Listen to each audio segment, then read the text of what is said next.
ஏட்டுச் சுரக்காய் கறிக்கு உதவாது என்பதுதான் உண்மை.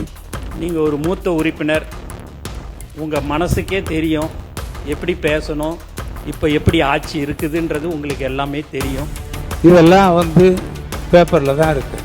பேப்பரில் தான் இருக்குது. இந்த மாதிரிலாம் தயவுசெய்து சொல்லாதீங்க. நாங்கள் ஏன்னா சொல்ல ஆரம்பித்தோம் அப்படின்னா நிறைய விஷயங்கள் நாங்கள் பேச வேண்டியதாக இருக்கும். இந்த திட்டம் பேர் வச்சிருக்கேன். அதில் 125 நாள் வேலை பார்த்து முடித்த ஏழை எளிய மக்களுக்கு இந்த திட்டத்தில் 125 நாள் வேலை கூடுதலாக நாங்கள் கொடுப்போம். அந்த திட்டத்திற்கு பேர் 150 நாள் வெற்றி திட்டம் என்று வைத்திருக்கிறேன். இதெல்லாம் பேப்பரில் தான் இருக்கு. ஏட்டுச் சுரக்காய் கறிக்கு உதவாது என்பதுதான் உண்மை. நிச்சயமாக இந்த ஜிபிஜி ராம் திட்டம் என்பது எந்த அளவிற்கு நடைபெறப் போகுது என்பது சொல்ல வேண்டுமென்றால் கடந்த ஒன்னே முடிச்சிட்டேங்க. ஜூலை மாதத்தில் மட்டும் சொல்றேன். நீர்வளத்துறை அமைச்சர் இந்த ஒன்னே பேரவைத் தலைவர் அவர்களே, மொத்த ஒதுக்கீடு 12,643 கோடி. அதில் ஒன்றிய அரசு 7,586 கோடி, தமிழக அரசு மாண்புமிகு முதலமைச்சர் அவர்கள் 5,057 கோடி ஒதுக்கி இருக்கிறார்ன்றதை தெரிவிச்சுக்கிறேன். மேலும் 125 நாள் வேலை வாய்ப்பை நீங்கள் 150 நாள் கொடுக்கறது பேப்பரில் மட்டும்ன்றீங்க.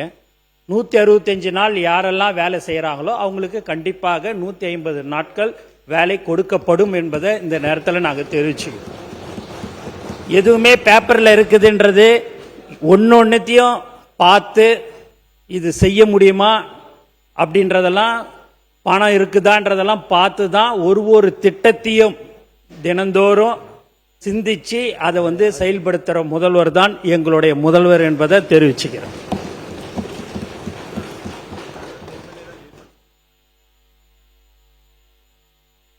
அண்ணா,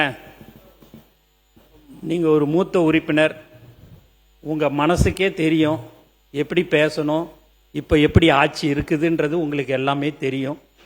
அதனால் அதெல்லாம் கருத்தில் கொண்டு, அரசியல்வாதி நாங்கள் அல்ல, மக்களுக்கு சேவை செய்வதற்காக வந்திருக்கிறவர் தான் எங்கள் முதல்வர். திட்டவட்டமாக நான் தெரிவிச்சுக்கிறோன்னு.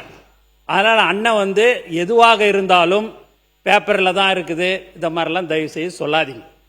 நாங்கள் ஏன்னா சொல்ல ஆரம்பித்தோம் அப்படின்னா நிறைய விஷயங்கள் நாங்கள் பேச வேண்டியதாக இருக்கும்.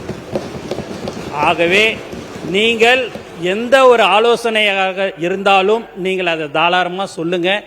எங்களுடைய முதல்வர் 234 சட்டமன்ற தொகுதிக்கும் முதல்வராக இருப்பார். மக்களுக்கு என்ன பிரச்சனை, மக்களுக்கு என்ன தேவைகளை அதை மட்டும் செய்யக்கூடிய முதல்வராக இருப்பார்னு. அதனால் நீங்கள் மூத்த உறுப்பினர் அண்ணங்கிட்ட நான் அடிக்கடிக்கு நடுவில் நான் பேச எனக்கு சங்கடமாக இருக்குது.